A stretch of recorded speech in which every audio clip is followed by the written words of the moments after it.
এনজিওর নাম আছে পিয়ার্স আমরা হাওড়া স্টেশনে অপঞ্চায়েতের তার সাথে আমাদের উত্তরপাড়া ব্রাঞ্চ রয়েছে, তাদের আমরা বাচ্চাদের নিয়ে তাদের মাদের নিয়ে আমরা কাজ করি। তার সাথে আমরা আজকে হেলথ ক্যাম্প রাখা হয়েছে, যেটার মধ্যে নানা রকম আমাদের ডাক্তার এসছেন, যে বাচ্চারা আছে তাদের গার্জিয়ানদের দেখা হবে।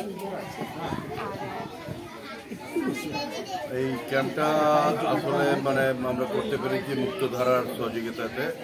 এটা cancer institute of Indian cancer society তাদেরকে নিয়ে আমরা তাদের সহযোগিতায় অনেক আদার্স ডাক্তার রয়েছে, ডেন্টিস্ট রয়েছে, খালদারে রয়েছে, এখানে বিভিন্ন অনেক ডাক্তাররা অনেকরা এসছেন, পেশেন্টও এসছেন, আরও পেশেন্টরা আসছেন। এই প্রোগ্রামটা সারাদিন ধরে চলবে।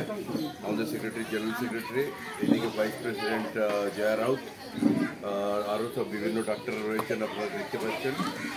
আজকে আমরা সারাদিন এই পরিচালনাটা চলো। এবার গীতা ম্যাডাম বলবেন। মানে নানা রকম জায়গা আমরা এই ক্যাম্পগুলো করছি, যেহেতু আমাদের স্কুল চলে, স্কুলের সাথে সাথে আমরা এটা কেন করছি, একদম গরিব এলাকা, তাদেরকে যাতে আমরা ঠিকঠাক সাহায্য দিতে পারি, তাদের পাশে আমরা জিনিসটা পৌঁছতে পারি, ওরা এটা করে ওদের উপকার হয়, ওদের এতটা কষ্ট হবে না। যে জায়গাটা আমরা চাইছি কি একটা এমন যোগাযোগটা করে দিই যেন ওরা ইজিভাবে ওরা ট্রিটমেন্টগুলো নিতে পারে। এটাই বলে থ্যাংক ইউ।